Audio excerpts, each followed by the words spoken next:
Okay, well, um, as you can see, I got my webcam back. That's always a plus, ain't it? But yeah, the video that I'm going to be doing isn't quite what you're probably thinking I'm going to be doing. I'm going to be doing that soon, yes, very soon. But I had to speak on this because it's been announced and they've released more details for it and everything, and it's just possibly one of the single stupidest ideas I've seen them do with the Dragon Ball franchise in terms of video games ever. And that's Dragon Ball Z Kinect.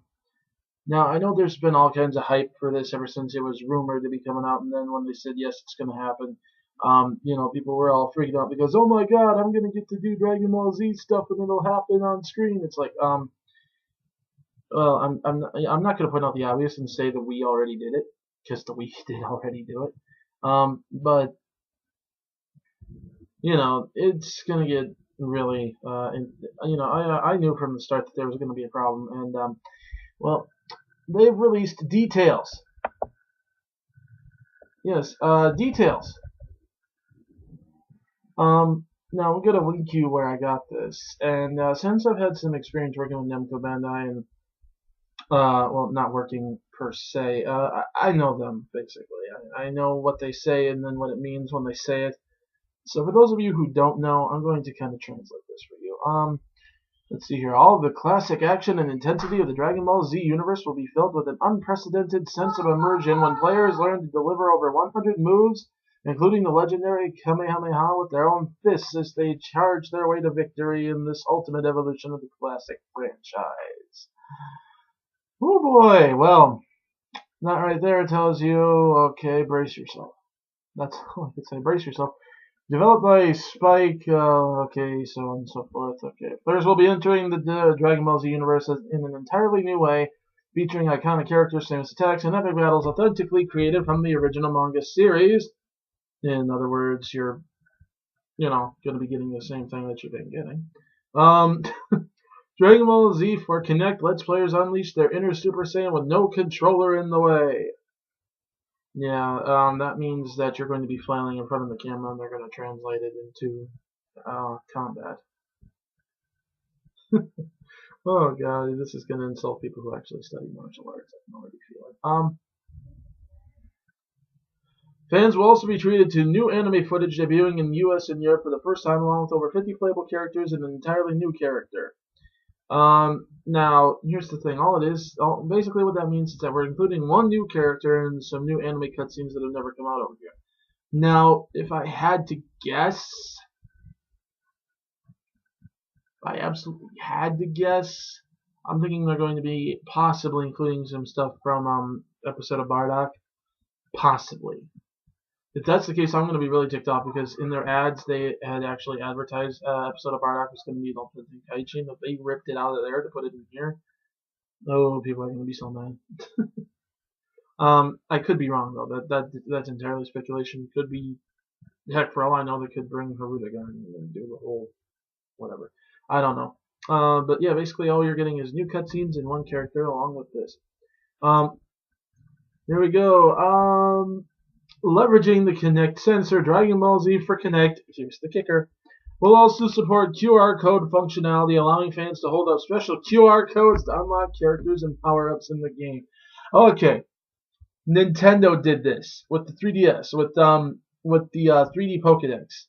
They had these codes that were plastered online, different places on the websites. You'd scan them with your 3DS camera, and it would unlock a new Pokemon in the Pokédex. Now, the thing is, this is the Kinect. You're actually going to have the code in front of the camera. And, look, if I really, okay, first of all, locking,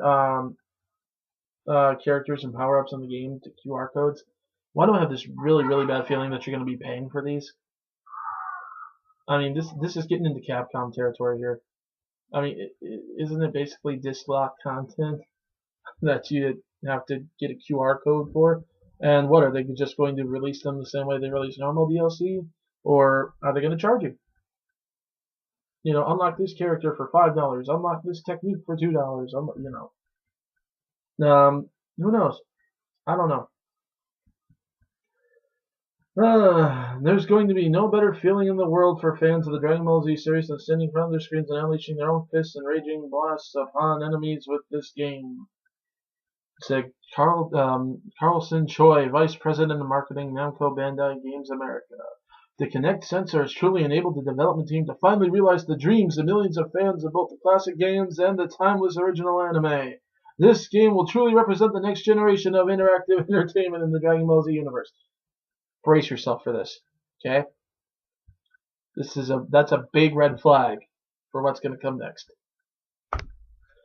Choosing between story mode and score attack mode, players will enjoy battles and events following the story of Dragon Ball in first-person view for the first time. Okay, first person. So you're not going to see around you, you're not going to see behind you, you're not going to be able to see anything except for what's right in front of your character. Keep this in mind. So you're going to be direction locked. Dramatic battles use anime-style camera work and require the player in the same way as their character and perform the attack or movement from a particular famous scene, combining CG demo scenes and battle controls to experience giant boss battles like never before. And in score attack mode, defeat opponents in one-on-one battles to get the highest score.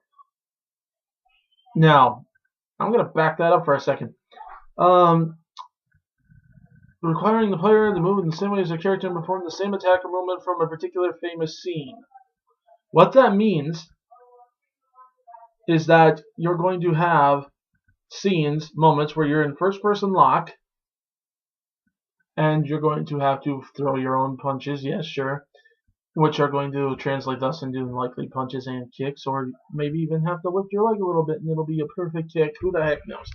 But you're going to get moments where you got to do that, but then it's going to switch to an event where you will have to mimic what your character is doing and match it, and then it'll fire. So what you're getting is a few moments where you're actually doing combat, and then an automatic event will kick in and you got to match it, and then it cuts to a cutscene where the fight continues and you see more. This is nothing but a giant QTE game that requires you to flail around like an idiot. This is everything that you guys complained about with Dragon Ball Z Ultimate Tenkaichi multiplied, because now you have to use your whole body to do it. Oh my god. This is seriously looking incredibly stupid. I don't know what else to say. It's not oh yeah, I should also probably tell you it's not Project Age 2012 apparently. They're still working on that. So that tells you how much time got put into this. That should make you feel special. So yeah. So they still got Project Age 2012 going on. Supposedly there are rumors that there's a Dragon Ball Z HD collection coming out. Now, whether or not that's true or not, no one seems to be able to confirm. So I'm gonna lean with not true for now, but supposedly it's going to have either all the Budokai or the Budokai Tenkaichi games in HD. Now I'm kind of skeptical on that myself, but it could happen. It could happen. I don't know. But for now, just dash that away into the rumor thing. But apparently, Project Age 2012 is still going to happen, and we're not quite sure what it is yet. At any rate, yeah, this is just looking incredibly stupid. I don't know how else to say it. You're going to be flailing around in front of the camera. I highly doubt it's going to require any kind of finesse either. You're probably going to be able to take a little 5-year-old, stick him in front of the camera, and he's just going to punch like crazy and land every single one of them. Or at least, oddly and likely enough, they're going to be moving around within your field of vision, and you have to, punch in the same direction they're going. That's going to be my guess. This is seeming more and more like some sort of arcade game that should have been limited probably to the Xbox Live Arcade. Download it, use the Kinect for that, sure. But really, they missed a golden opportunity here. They're actually going to be having you get QR codes and scan them in to play a game. Why didn't they try to import Dragon Ball Heroes? Everybody here wants a shot to play that game. They could sell cards out the wazoo and people would do it. I mean, people would do it. The starter decks, they do give you functionality. You can play the game, although it doesn't give you an edge up. You can't unlock further in the story unless you get more cards, so on and so forth. I mean, they had the perfect opportunity to utilize that if they're going to be trying to do this, but they passed it for this. Yeah, I don't think that was the best marketing decision. I don't. Um, but anyways, it is what it is. This has got all the markings of what happened with Star Wars Connect. The early warning signs are going to come out. Then like trailers are going to come out, and people are going to be like, whatever, ignore that. Then when more stuff comes out about that much closer to the release or after the release, people are going to start freaking out again if it's not too late. So I don't know. My advice is definitely pass on this. Um, I mean, really, there are very few Dragon Ball Z games I'd say pass on. This is one of them. It's just god awful looking. Now, granted, I don't have all the details yet. We don't have everything yet. I'm a little nervous about the trailers when they do come out because I never trust Kinect trailers because I've seen them advertise the game a certain way so many times, and then when it comes to actually playing it, it requires nowhere near that level of finesse, or it's nowhere near as responsive as they make it out to be. I believe it was kind of spoofed very well in the Kinect Assassin's Creed trailer. But yeah, yeah. I'm definitely advising, at least for now, that you guys pass on this. Don't get too hyped up about it. Don't wind yourself up for too much disappointment. Anyways, that's it for now, and I'll link that article down there. You can read it for yourself, make your own call on that. And that's it for now. See ya.